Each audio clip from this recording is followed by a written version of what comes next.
This improv story is based on the idea a man becomes happy at the funeral. Let the story commence. Craig was sitting there down the front, devastated, family wiped out. And a crash. You know, he was meant to be in that motor. They were outside their house, whole family, and he went, fuck, wait, I forgot, I've left my battery. He had a battery his phone was on like 12%. He had a battery that he could plug in.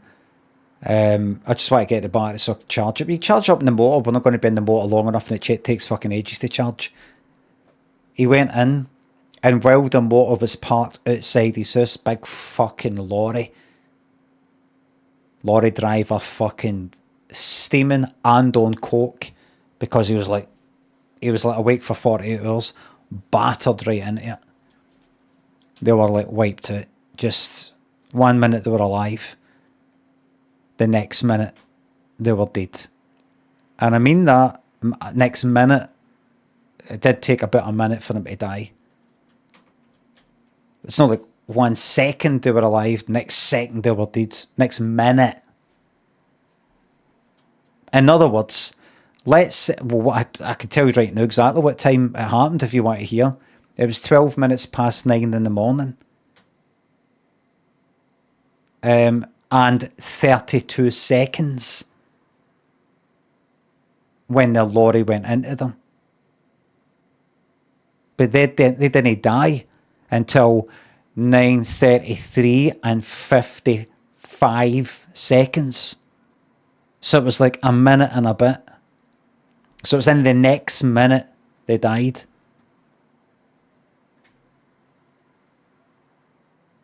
All of them. They all happened to expire.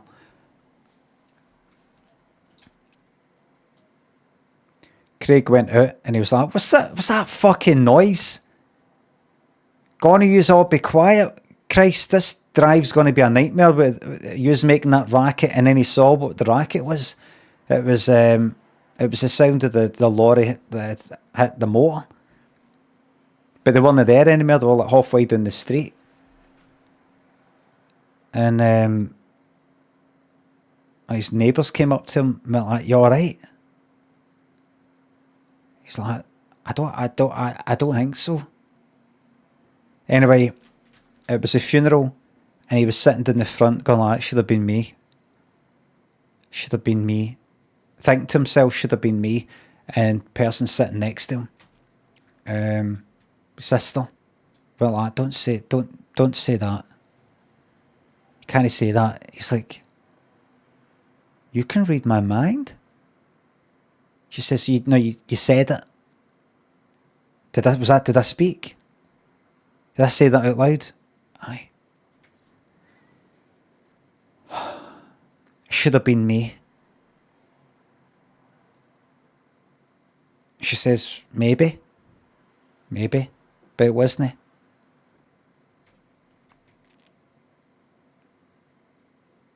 And everybody kind of went quiet to listen, because he was mic'd up, because he was going to be going up and saying a few words, and he liked to kind of walk about when he was saying things, and he forgot he had the mic on, so everybody was like tuning into the conversation. They were sitting in the front row.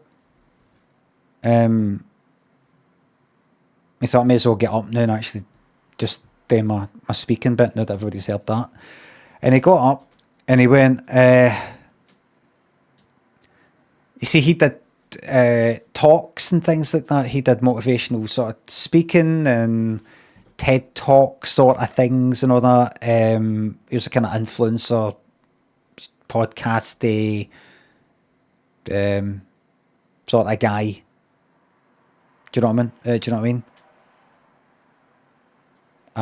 Visualize what, for that day, visualize that day ahead, visualize that kind of thing. So he thought, I need to get up and say a few words, but I want to, I like to kind of walk about and go like that. I don't want to be just there at the mic, and I want to turn this bad thing into something good.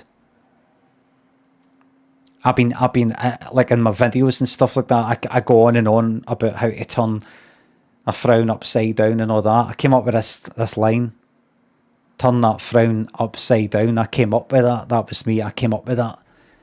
And if I need to be able to influence people and help people who are going through this. He felt like topping himself,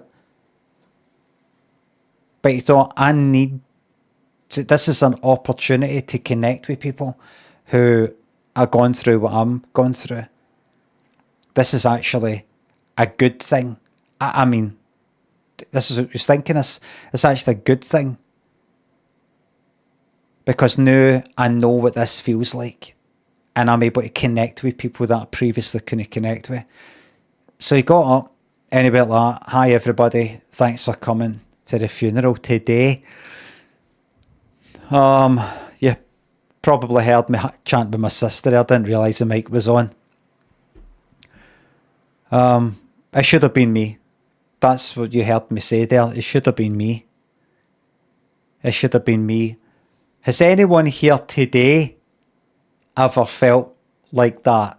Not necessarily survivor's guilt, but something bad happened to someone else, and the places were swapped. You turned up at that time. It would have been you, and you feel like it should have been me. You feel like it's like you've almost said to the universe, by surviving, I deserve to be here, and you deserve to be there.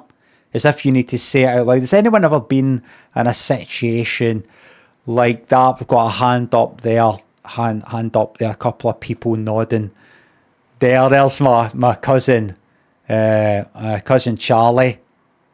Over there. Nodding. What happened to me was tragic. And then I thought to myself, this didn't happen to me. Because we do that, don't we? We centre ourselves in grief. We centre ourselves. We say, this has happened to me. This has happened to me. And I want to try and rewire your mind. Studies have shown that if you do something 37 times over 200 hours, it actually rewires the brain.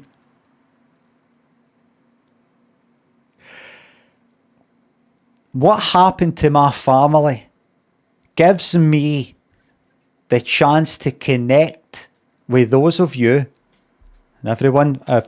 My sister's streaming this live. This is going out live right now, and I know a few of you don't like that.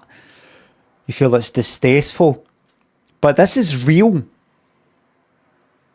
This funeral is real. What's happening right now is real. The things I make are real. It's not like I should switch that off because this is real and the stuff I talk about isn't. I mean what I say. And I will stream from this funeral because I want to connect to everybody watching who's gone through this, who knows someone who's gone through this, or anybody that might go through this. And that's all of us. That's all of us.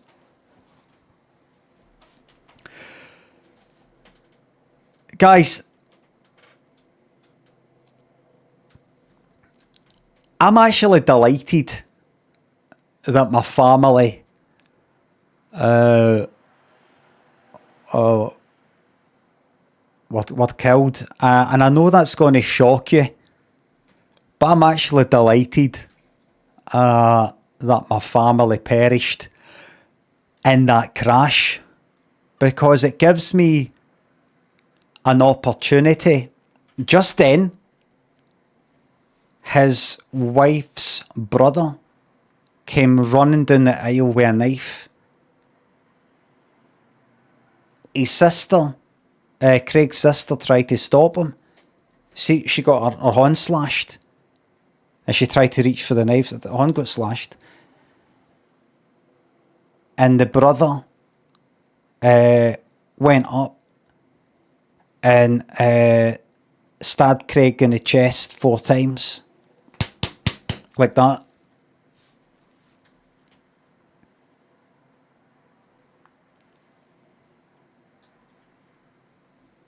The end.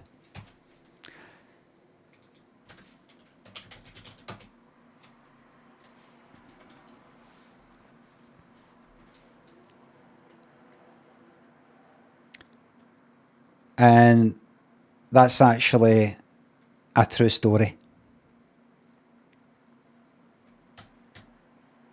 I said it was like an improv. It was actually a true story.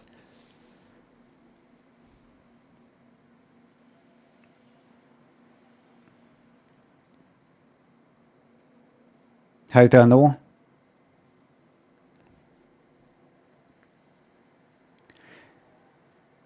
See, you know how like at a funeral you've got the person who does the service, the priest or the what would that be? You know, the reverend, the something of it's just a kind of like humanist thing or whatever. The person, the MC.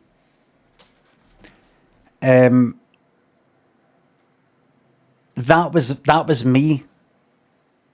The celebrant. That was supposed to be me. And this prick said that he wanted to do it. Said that he was a public speaker, a motivator or some shit like that. And he wanted to do it. I said, it's probably best that I do it. I've been doing it for quite a few years. You just tell me the details of your family and all that, and I'll, say some words about them, uplifting, positive, but, heartfelt. And he's like, no, I know what I'm doing. Kind of arrogant with it. See, I didn't really describe that in the story, because I didn't want to speak ill of the dead, but quite kind of arrogant. And when he said it should have been him, I fucking agreed. I was actually going on. I was actually thinking it before he even said it. And so I was there. I was up the back just watching it because I thought this is going to go tits up. I just fucking know it. And then that happened. And I'll be honest with you, I was fucking glad when he got stabbed. I was fucking glad. I've not told anybody. I haven't told anybody until just now. But I was fucking glad. Because I just thought, this is what, like, if people try to take my fucking job. Because I've been going about like, AI will never take this fucking job. But pricks like him will. So when that happened, I was just like that to people. Tragic what happened, I wish, it would. I wish it was me that got stabbed, because that's my job, to be there, and to be the MC and make sure these things don't happen. I did say that to him, but he wasn't to know, and I tried as hard as I could to convince him not to go ahead with it, but there you go. And everybody said to us, it should have been you. So my job's safe. Quintus T-Unit, Meta Vapor, Goblin, KO, thanks for subs, Happy Cyclist, Honking Jobby, thank you very much. Thank you very much.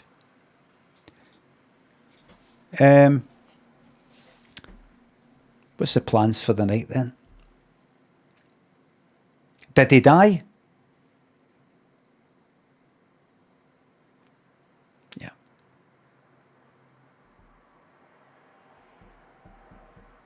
Yeah.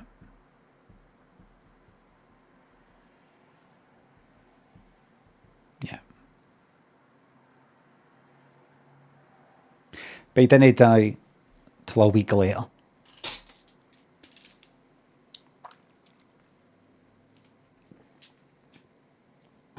That's still a week later.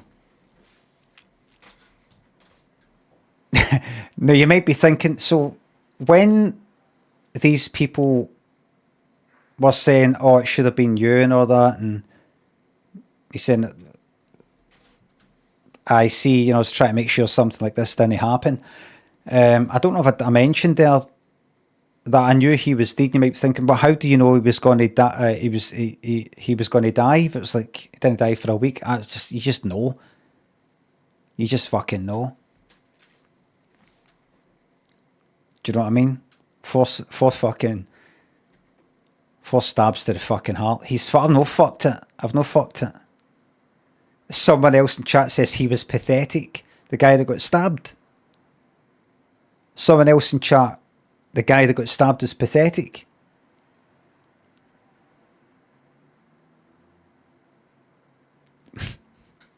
Daft cunt. How come? How is he pathetic? Someone else in chat. How come?